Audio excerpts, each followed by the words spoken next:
Hi there, welcome back. On this episode of the Mindful Money Podcast, I'm chatting with Deborah Brown-Volkman. Deborah is the founder of Surpass Your Dreams Inc. She's a career strategist and provides both career and executive coaching. She's written 3 books on getting the most for yourself out of your career and at work, as well as a couple books about building your own business or coaching practice. She's an expert in all things career. So I'm thrilled to have her on the Mindful Money Podcast. Deborah, welcome. Thank you very much. I'm very happy to be here. Great, great, great. We're happy to have you. So where do you call home? I'm in New York. I don't want to say Long Island, but I am in Long Island. I've lived here my whole life. I sound New York. I actually, many, many years ago, I took a class at New York University on how to get rid of your New York accent.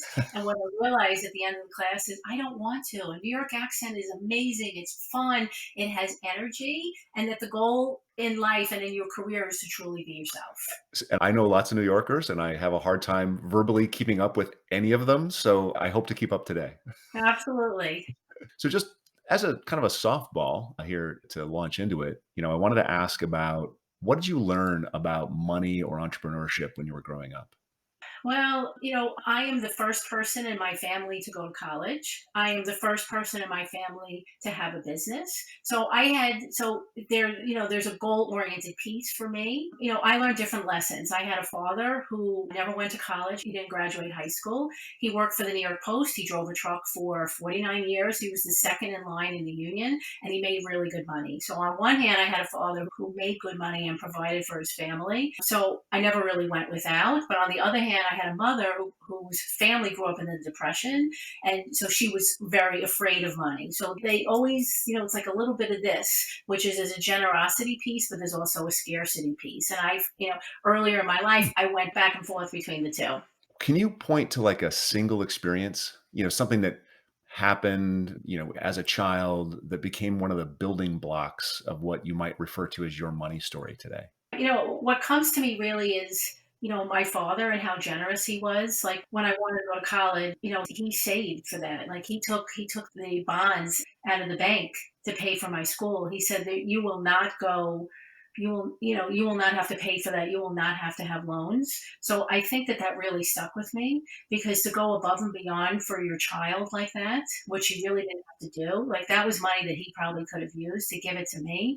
It just showed me what a generous person it was, and that for me to go and make money as a result of going to college and graduating from school, I was able to give it back to him in so many more ways. And it's a lesson that you can pay forward. It's a lesson that, as you work with people when they've got kids or, you can always pay that forward. You can always teach that generosity. And that's an important part of wealth in general or money in general, I think. Yes. Also, I married a man who's very good with money. We have no debt. Oh, nice. We have no debt at all. We've paid off. We have a house. We have a house here in Long Island. We have a house in Arizona. We have a house in Bulgaria. We bought a house on eBay in Bulgaria. I've been to Bulgaria like 3 times. We bought a building, so I'm part owner of a record store.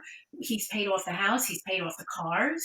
Like, but to have that intentionality and how he did it was, he had a vision and then he chipped away a little bit at a time. And he has a thing that he doesn't want to do stuff unless he can pay for it. And not people do that. And I'm really able to do what I'm able to do in my career because I have such a strong foundation at home. Yeah. So there's actually a lot of talk these days about the difficulties the younger generations, entering the workforce have. They're coming out of college with debt and maybe the jobs aren't as good as they were, or it's hard to find the jobs. So first, do you really think it's harder now than it was to launch, than it was maybe 20, 30 years ago, say when I launched? And why is that the case? Well, I mean, I think it's harder to find a job because there's a people component that's missing. At once upon a time, you used to take your resume, you would submit it to human resources. There was a human being that was reading it. That's not the case. Now it goes through a computer system. There's not a person that's reading it. So it's match, no match, match, no match. So I think that the jobs are still there, but connecting the people, connecting the companies and the people that want that job is really so much more difficult. Huh. I never thought about it that way, but the way you're talking about it, my son is 17. He's applying to college now. And he's got to apply to 15. I applied to 4 colleges. I got into 3 of the 4, right? He's got to apply to 15 colleges, hoping to get into 1 or 2. And Okay. because it's match, no match. I mean, that's like the reality of matching people up is with a job or with a college or with a partner, because we use technology as an interface that eliminates that. How do I get to know you personally? And do you fit for this job and this team? Can you explore that a little bit more? All right. So what you're talking about right now is the human component that's missing from it, because I think that Generation Z, gets a bad rap. They say they don't want to work. I don't think that's true. I think they just have more boundaries. I think that they are resilient. I mean, they've been through lockdown, they've been through a lot of things. They don't own as many things. They don't want to own it. They don't want to own a house. They don't want to get married. They don't want to buy a car. So they have more freedom and they have more opportunities. So they're able to set more boundaries because they're not tied down. I do wonder what will happen to this generation, once they have families and once they have kids, because when you have kids, things change. They really do. Like if you think about, the hippies in the 60s, like they're all free, free, free until you have responsibilities. When you have responsibilities, I think that, I don't know, maybe you have a little less courage. Yeah. And so Gen Z, they are the older teenagers, younger 20s now. Is that right? Yes, and they're in the workforce, and they're the ones that are quiet quitting. Those are the ones who are saying, "I don't want this job." Right. They're saying, "I am not going to work, forever. I want work-life balance." Like they're saying no. Like they're almost an inspiration for us because I mean, I grew up differently. You go to work, you work all the time, you do what your boss tells you to do. If you have to work on weekends, that's what you do. But this generation is saying no to that. I actually think that they're going to pave the way for us to have more courage to say no. Yeah. I mean, those healthy boundaries are probably, important and something that I didn't have. Like I work all the time still. So you talk about career planning as sort of a vital process. First of all, can you define what a career is as opposed to like a job? What's the difference? All right. A job is something you do to pay the bills, right? A career is something that you do that you love. Like it should inspire you, it should light you up, it should get you excited, And I know that you can look at that and say, oh, that's pie in the sky. But I think that you should be inspired by the work that you do. And I think it's possible to be inspired by the work that you do. What do you mean by career planning then? Well, planning is, here's what I want, and it's not just going to happen by itself. Right? So there is A to Z component to it. It is I see it and I want it. So there's three pieces to a plan, which is what do I want, when will I have it by, and how will I get there? And I think you need all pieces. And the what is what do I want? I want a new job. I want a new career. I want to get promoted at work. I want more responsibilities. Whatever it is, if you can't see it, you can't do it. The when. Now, the when is the thing that scares people sometimes because when will I get it? And people are afraid to say when I'm going to get something because they may or may not get it. But when puts you on the court. So you can say, I will reach my goal in 90 days or 180 days. You may reach it or you may not reach it, but that's not the point. You choose a date puts you on the court. Not choosing a date puts you on the sidelines.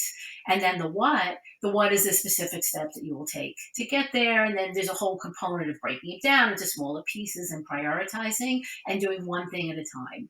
So I've often heard of that as here, there, and how. Like that's Yeah, you're here, there there, and how, now. right? Yes. And that's everything in planning, even for, financial planning is kind of the same thing. Here, there, how, right? That's what it's all about. Yes. So let's talk to one of these Gen Z kids. They're not all kids, but let's talk to a Gen Z person for a second. How do they know that they're pursuing the right career for them? Like, how do I like math or whatever the thing might be. How do I know that my ladder is on the right wall? Well, I think for them it's a little bit easier because there's a whole side hustle piece to this. So they, because they're not so bogged down with the money and having to pay for things, at least initially, that they can go and do, what lights them up. So the whole side hustle is I enjoy doing things and I'm just going to do it and maybe it'll hit or maybe it won't hit. How you found your purpose in life is what if you're doing something that you would do it even if you didn't get paid for it, it means that much to you and that you're just naturally good at it. Like I'm naturally good at writing. I'm naturally good at coaching. Like when I was in the workplace, my favorite part of the job was having conversations with people and coaching people. I never thought I could make it into a profession. It became my profession. It was always going to be my profession. I just didn't realize it. And that being unhappy in your career really forces you in a good way to do some deep dive analysis, to ask yourself who you are, what's important to you, and it puts you on a journey to figure it out. That the your purpose unfolds over time as you go through the journey. So do you know you don't get the end at the beginning. You just get a feeling like this seems interesting to me, so I'm going to pursue it and I'm going to let it unfold over time. And there's a consistency. There's a doing things on a regular basis. If you don't give up and you're consistent in your efforts, you absolutely positively will figure it out. But there's a listening to yourself component that's really key here. I think you're pointing to something that's really important. When I talked to, so I did this call with a bunch of high school students, and they were worried about paying for college, and they're worried about would they get a job after college, and how would they pay off their debt. And so they're 17, 18-year-old kids, right? And they were really worried about the steps that were going to come 10 steps from where they were. And Hmm.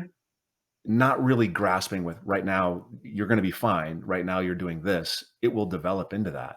So, how often do you run into this? I want to have it all figured out now. I got to have answers now. I got another path now. And how do you coach around, hey, you're developing, you're becoming, just allow yourself to become? Yes, well, that is something that happens to people no matter what your age is. True. We, as human beings, we don't like to be out of control. As human beings, we don't like uncertainty. Right. And we like to know. So I have, everyone I meet will come to me and say, I want to know 100% that it's going to work out. And you don't get that. You will never get that. You will never, ever, ever, ever, ever, ever, ever get that. But what you do get is a feeling. How does it feel? What is my gut telling me? When you listen to yourself, things work out, and when you don't listen to yourself, things don't. And I can do like a debrief and analysis with people when they took a job and they knew it was the wrong job for them, but they didn't listen to themselves. When you listen to yourself, it works out. But pretty much when you don't have certainty, you just don't like it. It's uncomfortable and you're grasping onto things. And I think at a certain point you surrender and you recognize that behavior is not good for you, and that you have to let it go and you have to let it unfold, because not letting it unfold is taking a toll on you. Yeah, that you use the word surrender. That is such a powerful ability. And I think it's out of reach for a lot of folks. They've got to develop the ability to surrender, which is incredible. How, Well, nobody wants to surrender. Who wants to I know we surrender? want to rule. We don't want to surrender. So let's take that person who's, they had this, they're starting to have the feeling, they kind of see a direction. They're feeling like oh, this is the thing I can do. How do they take that thing and then develop a bigger version or a sort of a vision for their career? How do they develop that big vision? All right. So are we talking about a job? Like there's a job that I want? Yeah. I have that inkling. I have that feeling. I'm listening to myself. I'm doing this thing. I'm good at it. I enjoy it. How do I take that thing and then turn that into the career vision? Okay, so what I ask people to do is to describe it to me. What does it look like? What does it look like? Imagine yourself there. Imagine yourself like if you already have achieved that goal, what does it look like? What are you doing? Tell me about your life, tell me about your career. Get them to put themselves in the future so they can see the future, and then we can work back from a logistical standpoint. It's really to asking them why this is so important to them, why they want to do it. Like, it can't be a should. And it's through that questioning and through that process where they come up with, you know what, this is really important to me. If you can't tell me why it's important to you or why you want to do it, then maybe this isn't it. Maybe it's a should. So, just go, asking people, why is this important to you? What do you want to do? And how do you see yourself? Gives them the ability to flush it out. And after you go through this process, if it still inspires you, well then you have it. Then once you know what to do, then you move into logistics mode.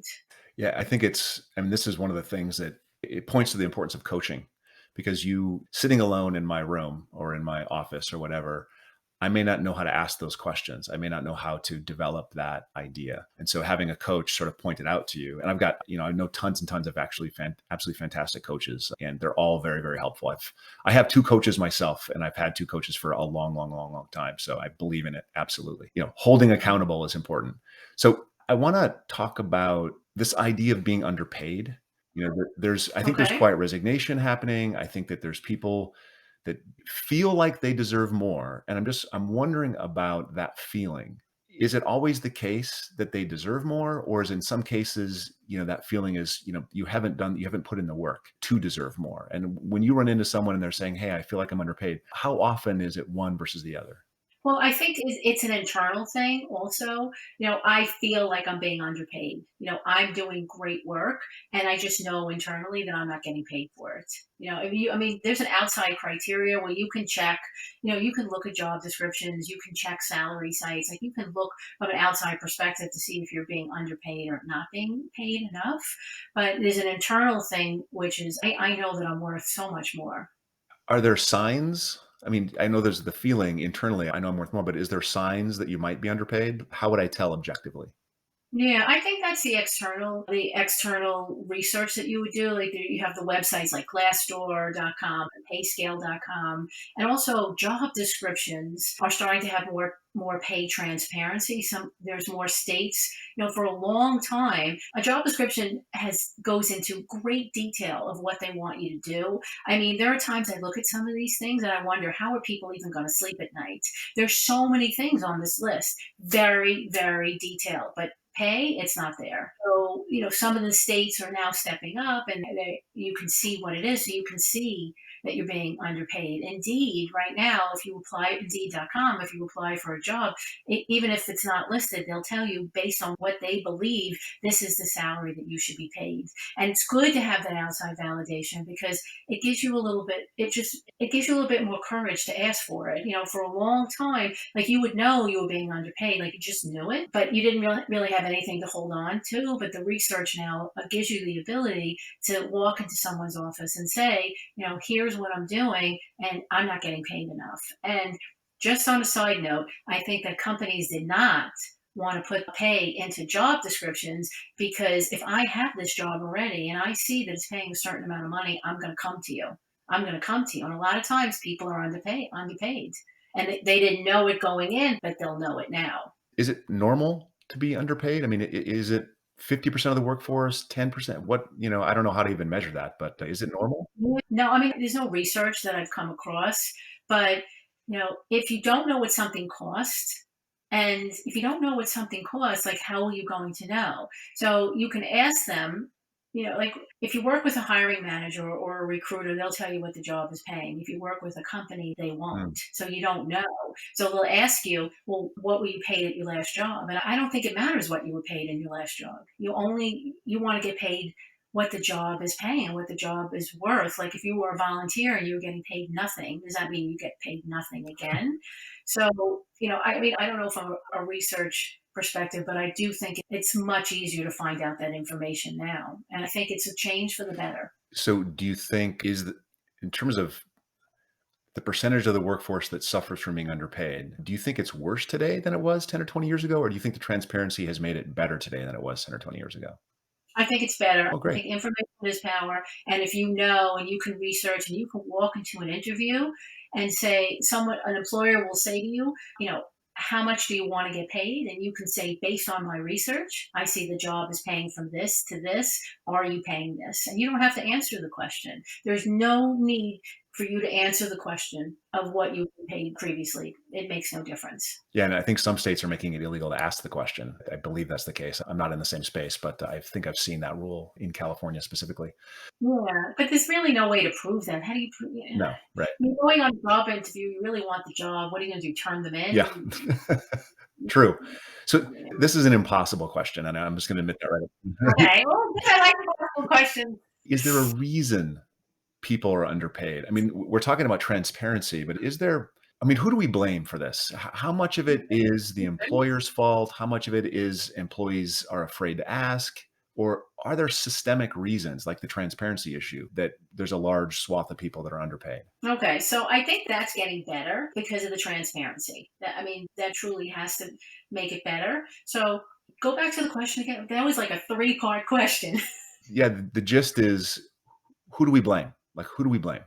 Okay. Why is it so underpaid? Okay, so I think that employees, if you're going on a job interview, you're not on an equal footing, so the power is not with you. If the is not with you and you really truly want the job, you may give your power away. You don't mean to, but you really truly want the job. If they ask you how much you want, you don't want to blow it. You don't want to blow it, so you may not ask. I think companies not telling you right away what the salary is does put you at a disadvantage. And before all of this pay transparency, I used to, one of the biggest questions I would have with clients is when they ask me this question, what do I say? And, back then I would say, well, tell the truth. I mean, you can't go into your savings. You can't go into your savings to have a job. Tell them what you want. Tell them the truth. But still, they were afraid. There was a lot of fear there. Companies have the power, and they can hire you or not hire you. A lot of times, if you don't get the job, they don't tell you why. And so I just think that the power is imbalanced, and that's where the problem began. Are there any employers, and this goes back to sort of the fundamental nature of the job interview, right? The employer wants somebody to do that whole list of things that is in the job listing, right? And they want to pay someone as little as possible to do that. Yeah. An employee wants to do those things, but wants to get paid as much as possible. So there's that unequal footing in that conversation sort of ends with a systemic underpayment, right? Because the power lies with the employers because I can, as an employer, I'm interviewing three people. I can offer all three of them the same job. And the one that, accepts the lowest offer is the one that I might hire, right? Is that kind of the sense? So Yes. Yeah. let me play a little devil's advocate, because as a business owner, like, I want to hire people that thrive, that are excited to come to work, that want to do great work. And I think that if I get the person that's just an incredible employee, I want to, work with them, and I want to pay them more because I want to keep them because they're awesome, right? Yes, that's right. So there seems to be a systemic issue with how we get these jobs, and some of this transparency is part of it. But how do you bridge that fundamental conversation between an employer and employee so that the employee can ask what they want and the employer can get what they want? Because I think we all are better off when we're working together than we're working in opposition. Yeah, I think that the transparency, I think that the pay transparency, having access to information, getting a sense of what other companies are paying, what's the average across industries in the field, based on your state, really truly makes a difference. I think it gives you more confidence to go in there and ask for what you want. Yeah. Let's talk to the person that is underpaid. What do they do? Like, what do you recommend that they do? Okay. I know I keep coming back to this research piece, but I think that information is power and it's really important. If you came to me and said I'm getting underpaid, I'd say, well, let's take a look. Get on some of this. Number one is get some job descriptions so you can get a sense of, what you're doing, right? And are you still doing what you first came, like when you first start a job, you have a list of duties and the responsibilities, and over time it grows and you are doing more things. So you should get paid for that. So here's what I was doing in the beginning, here's what I'm doing now. I'm doing a different job. And then it really is the salary information that you find where you can say, well, I've done my research. This is what this job is worth. This is what this job is paying. It could be that I've done some internal research and this is what you're paying in different areas or different departments in this company. I deserve this and I'm making that request. So what if you do that research and you find out, you know what, for the job I'm doing, I'm actually kind of reasonably paid? Do you pivot to a new career? Do you ask for more responsibility? What's the step in that case? Yeah, I mean, if you're getting paid at the top, then you wouldn't say anything. You probably wouldn't say anything. You wouldn't say anything. But if you want more money, then it's exactly what you said. It's like, okay, what's the next job? So let's say you're a manager and you want to get more paid more money and you research some senior manager roles, then we would talk about it. A lot of times the work I do with clients, we take the job description and we go through it line by line. What can you do? What could you learn? And experience comes from different places. Experience comes from work, it comes from education, it comes from hobbies, it comes from volunteering. How can you fill in the gaps? So you can go to your boss and say, I really truly am doing the work of a senior manager. I would like, not only do I want the raise, but I really would like that promotion. So you've done the research, you've analyzed it, you've determined that you deserve a raise, you're doing a different job. Is it really as simple as asking for more? I mean, Yeah, pretty much. and then, so how do I ask? Well, I think, in order for your boss, like let's say you're working in a larger company, in order for your boss to say yes to this. Like if you have a conversation with your boss, he or she is probably not going to say yes in the moment. They don't have the power to do that, but they would want to take the information and bring it to their boss, or bring it to somebody else to make the case. So you will need as much information as possible. If you're doing some research with the salary sites, you want to bring it in. Here's the proof. Here's my research. Here's the job descriptions. Here's a list of what I was doing initially. Here's what I'm doing now, to present it so your boss can go in and make that case for you. I'm just curious, do you ever run into people, you look at them and say, objectively, you deserve to get paid more, but they have a hard time believing that they deserve to get paid more? Yes. Well, I mean, there is an asking component, and there also is how you grew up around money. Like at the beginning of this conversation, you said, "What's your views on money?" I mean, for me, I had money, so I did. So I'm confident that I will always have money because I had money. But if I didn't have money, I might be in more survival mode when it comes to money. I might be in survival mode in other areas of my life, but I don't feel that way around money because I didn't grow up that way. So it does make a difference. Your upbringing, your background absolutely positively makes a difference. And I do think there's a fear. There's a fear of asking because you might get no, and you don't want to hear no. You don't want to be rejected. But I think that there's a self-worth piece and a confidence piece that gets increased when you recognize what you're worth and you go in there and you ask for it. And just because you ask doesn't mean you're going to get it, but at least you asked. At least you gave it a best shot, and then you can decide, is this the right company for me? Should I go somewhere else? And you've done all this work, you've done all this research, so now you can go and get another job and confidently ask for what you want because you know what you deserve. There must be an emotional piece in this. Like there must be sort of psychological.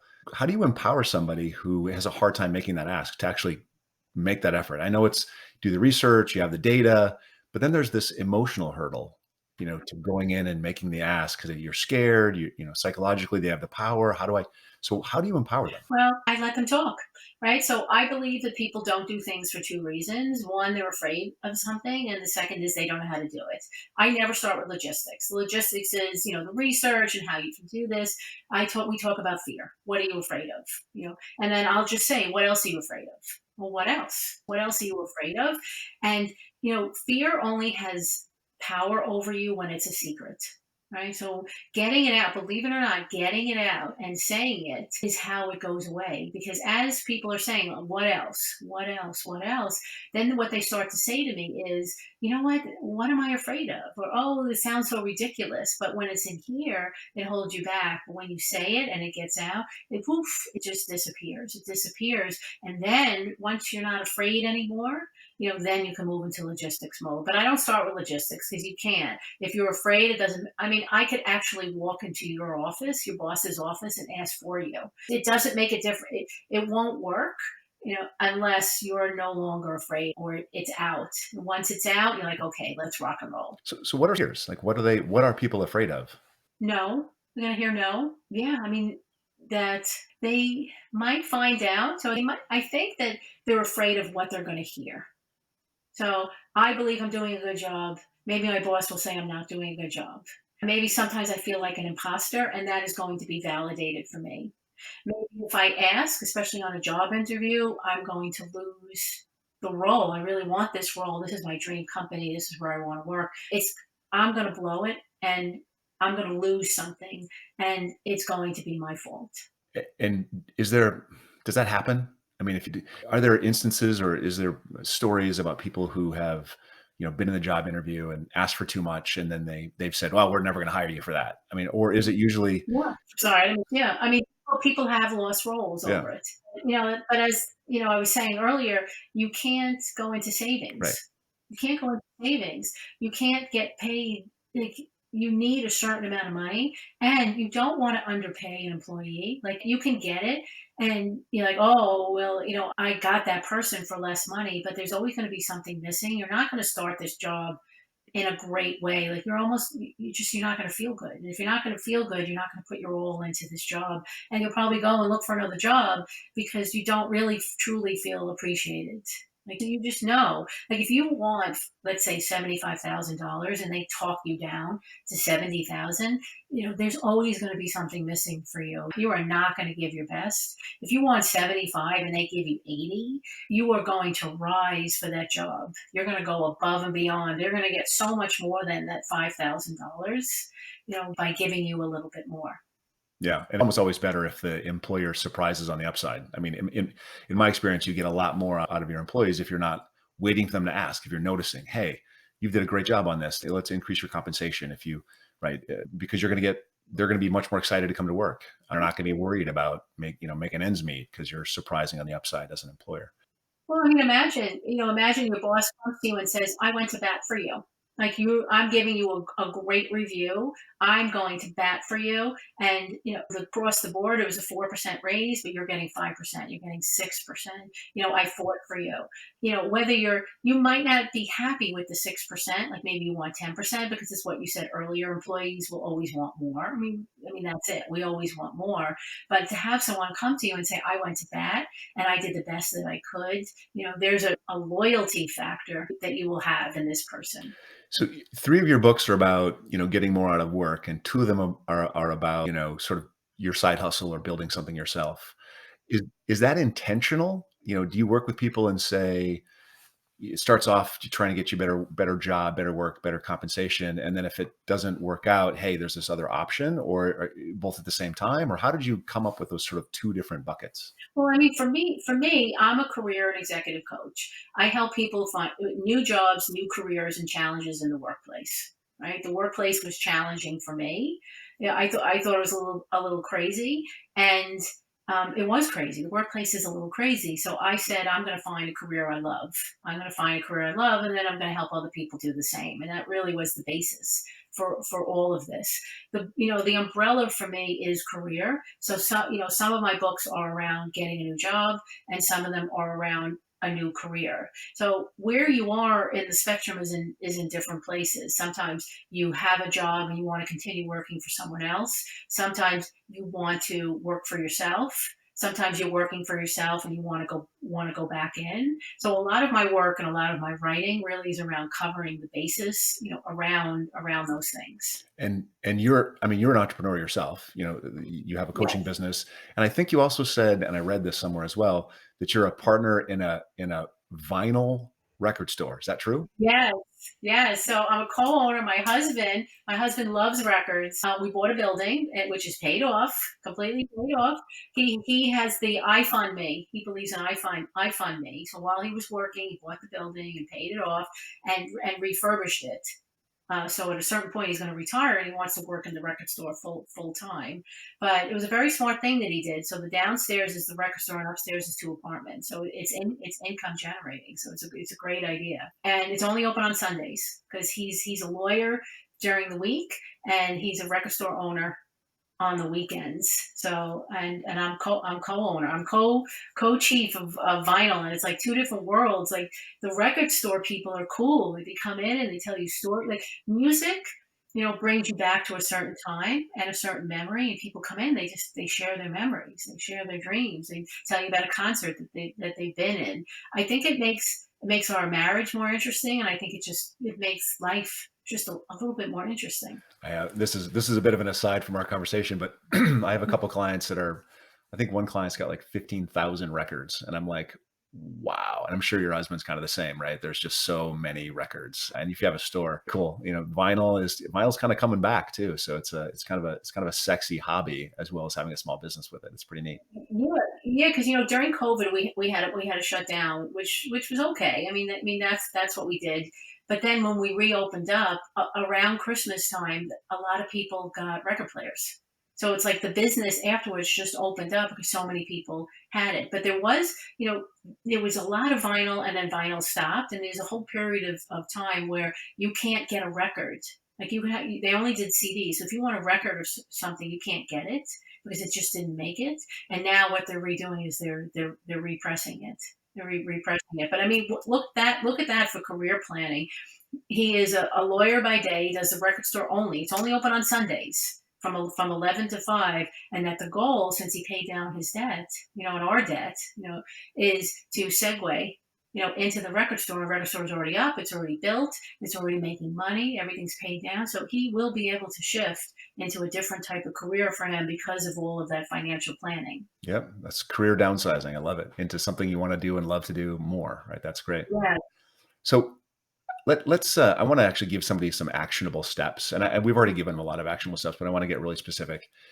If someone listening to the podcast says, "Hey, you know what? I'm underpaid, and I'm right now. I'm going to start doing something about it." What's the first thing they should do to ensure that the process of negotiating a higher salary or beginning the conversation about a higher salary goes well? Okay. You have to do your legwork. You have to do your legwork. You have to do your research. You want to get a sense of what you're doing and what it's worth in the marketplace. Number one thing to do. You can't ask if you don't know. From a confidence standpoint, your confidence will be higher. I can't say you won't be a little afraid going in and having a conversation, but you'll be armed with information. And there's honest to this. Most people don't look, they don't know what they're worth. When you take a look and see that you're worth so much more, that is going to give you the motivation to do something about it. Yeah, yeah, yeah. That's great. That's great advice. And is there something that maybe industries talk about, or there's books written about that people think they should do that they should just simply not do? They should ignore that advice in this conversation. Yeah. I don't have anything. I don't have anything for that. Yeah. Okay.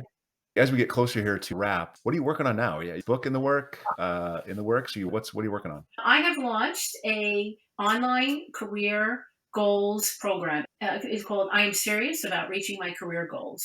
When you are serious and ready to do the work, this program is for you. It's an online program. There's lessons, there's videos, but there's a strong support and accountability piece. We should not be reaching goals by ourselves. It is very difficult to do it by yourself. Don't do it. So it has weekly Zoom conversations, it has live office hours, it has support, and you learn. When I have a goal and it means a lot to me, but I'm not doing the work, this is the program for you. Oh, awesome, awesome. More questions before we wrap. Sure. What was the last thing you changed your mind about? The last thing I changed my mind about. I'm 57. I started doing videos and posting things to social media when I was 56. It's very difficult to be seen in the world of social media. My biggest competition when it comes to posting videos is this. It's your finger because woof, this is pretty deep competition.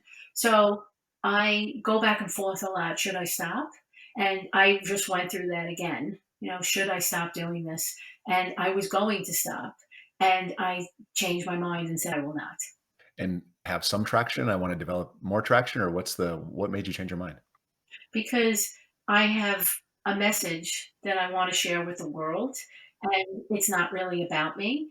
And, I feel like I'm doing the work that I was born to do, and I want other people to do the work that they're born to do. So if I let this stop me, this finger, then I'm not really fulfilling my purpose in life. It's really what I've come to realize is it's not really about me. It's a lesson we all need to learn. I've learned that one recently as well. That's good. So the last thing is there anything people don't know about you, or maybe you've told them and they forgot, that you really want them to know about you, something that's important about you? I put my heart and soul into my work. I'm not just another, career coach. I know there's so many career coaches out there. I am great at what I do, but I love what I do. And I wish that more people, would give me a chance. Would give me a chance, and I think that they would be pleasantly surprised. I think in my world and career coaches, people have had bad experiences, and I think that sometimes I get the brunt of that, and that I would like people to, like it's falling off a horse, to pick yourself up and to try again, because reaching goals by yourself, it doesn't work, and it's very, very difficult, and you don't have to do that, and you don't want to do that, and that you meet the people that you're meant to meet for a reason, and don't talk yourself out of it. The people I meet, they come to my website and they say, I don't know, there's something about you. Like, go with that. The universe is, you ask for help and you ask for an answer, the universe sends you those people. So when they send you, me, or they send them go with it. Don't let your fear or your apprehension or bad experiences, keep you from going in the direction that life is taking you. So pretend for a second that somebody did hear this and they were like, okay, I want to reach out and talk to Deborah. How do they do that? How do they connect with you? Oh, I like that segue. So they can go to my website, which is surpassyourdreams.com. We have lots of information there. You can sign up for a complimentary conversation and we can just talk about your situation. It's a non-pitch. I don't like to be pitched. There's no 10% off if you sign up in the next 24 hours. I don't like it. I don't do it. It's an opportunity to really talk and, get a sense of, what's next for you. It's like, why not have a conversation? You can hire me for an hour. It's like, why not? Why not? Yeah. Well, we'll make sure all that stuff's in the show notes so that people get path, including the course, the supported course you talked about a little bit earlier. And I'd say thank you for coming on and a resource for folks listening to the podcast. I appreciate it. This was great. You were doing great work in the world, and it was an honor to be here. Thank you, Deborah.